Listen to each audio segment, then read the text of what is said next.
being messy. If your desk looks like a paper explosion, congrats, you might just be smart. Turns out, a messy workspace doesn't always mean a messy brain. It's often what happens when your ideas move faster than your ability to clean up after them. Psychologists call it cognitive prioritization, which basically means your brain's doing triage. You're choosing to spend mental energy on world domination, or, problem solving, instead of stacking post-it notes in perfect rows. That clutter, it's not chaos. It's a 3D map of your brain. Every notebook pile, tangled cable, and coffee cup stain serve as a visual memory map. Research from the University of Minnesota found that people in untidy environments often produce more original ideas than those in neat ones. So, no, you're not disorganized. You're just preoccupied with brilliance, swearing a lot. Swearing doesn't make you dumb. It just makes you honest, and probably more eloquent than people think. Studies show people who use more swear words tend to have larger overall vocabularies and a sharper sense of linguistic control. Swearing, when done right, is practically performance art. Neurologically, cursing lights up parts of the brain tied to emotion and pain relief, which explains why yelling a 4-letter word after stubbing your toe releases pressure and works better than screaming into a pillow. It's also a social skill. Swearing signals emotion, builds trust, and spices up storytelling. Basically, if you can drop an F-bomb with accuracy and rhythm, you're basically fluent in emotional communication. So when someone says swearing makes you sound uneducated, just smile and say they're right. If you're doing it wrong, taking cold showers. Cold showers look like self-inflicted punishment, but there's actually science behind the suffering.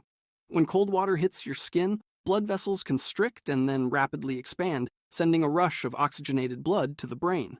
This boosts alertness, improves circulation, and even elevates mood by releasing endorphins, the brain's natural stimulants. Essentially, your body panics just enough to wake your nervous system up in a productive way, like a fire drill for your brain. Regular exposure to cold also trains the body's stress response. It activates the vagus nerve, a key part of the system that controls calmness and focus, helping your brain adapt to discomfort faster. So while most people are hitting the snooze button, those taking ice-cold showers are quietly teaching their nervous systems how to stay sharp under pressure. It's not masochism, they're just upgrading their firmware, criticizing yourself. Smart people don't need haters, they have themselves. Constant self-critique comes from something called metacognition, or the ability to analyze your own thinking. Basically, your brain has a manager that evaluates how they're performing, what they're missing, and how to improve. You're not insecure, it's internal quality control. You spot flaws faster, question your own logic, and demand better from yourself. Sure, it might look like doubt or overthinking, but it's actually continuous software updates.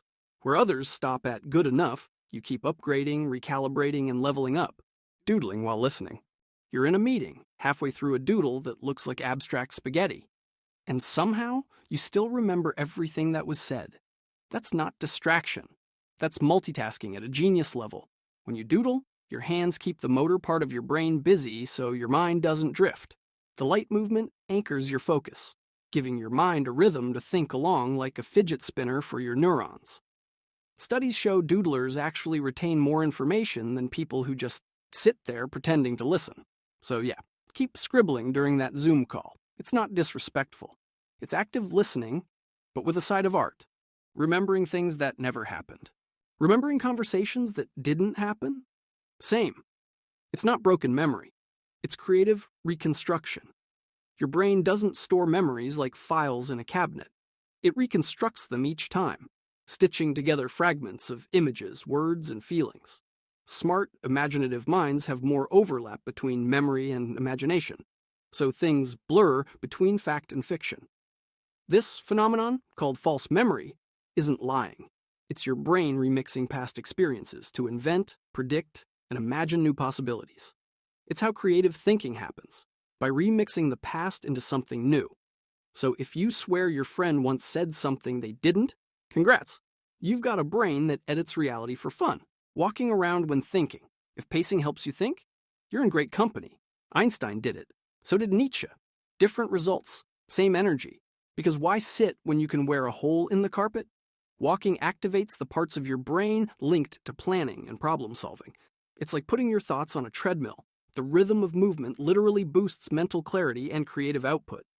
The steady pace works like a metronome, syncing thought and motion. Instead of scattering attention, it organizes it. That's why you come up with brilliant ideas while wandering aimlessly in your kitchen. You're not avoiding the problem, you're walking through it. Daydreaming. If you catch yourself zoning out mid-task, don't panic. You're not unproductive. You're brainstorming in high definition. Daydreaming activates the brain's default mode network, which sounds boring but is basically a system responsible for imagination, memory, and future planning. This mental what-if playground lets you jump between ideas, connect dots, and test possibilities without any real-world pressure or the need to leave your chair. Einstein used it. Artists rely on it. It's how your brain connects dots that reality hasn't caught up to yet. So when you drift off in a meeting, you're not zoning out. You're thinking in widescreen, solving riddles for fun. If you can't scroll past a logic puzzle without solving it, that's your brain chasing dopamine. Every time you figure something out, your reward system lights up like it just won a game. It triggers the brain's reward circuitry, particularly the striatum and prefrontal cortex, areas responsible for motivation, focus, and pattern recognition. Riddles, puzzles, and brain teasers train neuroplasticity, basically your brain's way of staying young and adaptable. Frustration is part of the fun. It's mental weightlifting. So if you're up at 2 a.m. doing Sudoku for no reason, you're not procrastinating. You're upgrading your mental operating system. Overexplaining simple things. If you've ever given a 3-minute lecture when someone just asked for the time, welcome to the club. You are an overexplainer. Highly intelligent people often overexplain because they think in layers, not headlines. This habit comes from depth-oriented cognition, the tendency to process ideas thoroughly before releasing them. It ensures accuracy, but can make simple answers feel like dissertations. Your brain builds full context, definitions, and background data before delivering information to make sure every statement is logically sound. To someone listening, it might feel like a TED Talk about how to boil water. To you, skipping details feels like lying by omission. People might roll their eyes, but you're not showing off. You're just allergic to half-truths. You're not long-winded, you're thorough. There's a difference, a long one, apparently. Forgetting common information. Smart brains forget basic stuff constantly. Birthdays, names, where you left your phone while holding it. It's not memory loss, it's mental triage. You're running too many mental tabs. The brain's focusing on solving complex problems. Like, what about the future of humanity? Remembering that your cousin's kid is named Braden with an Y just doesn't make the cut. Psychologists call this attention trade-off. The brain has limited working memory, so yours chooses deep thought over shallow recall. So next time you forget your Netflix password again, don't stress. You didn't fail. Your brain just decided it had better things to do. Overanalyzing humor. Ever laugh 3 seconds late? That's not awkward, and that's analysis lag. Intelligent people break jokes down before laughing. They scan for irony, structure, logic. Basically running diagnostics on comedy. Their minds search for hidden patterns or subtext, treating comedy like a puzzle rather than an impulse. It's metacognition again. The habit of thinking about your own thinking, even when you're supposed to be laughing. It gives depth to understanding but can delay reaction.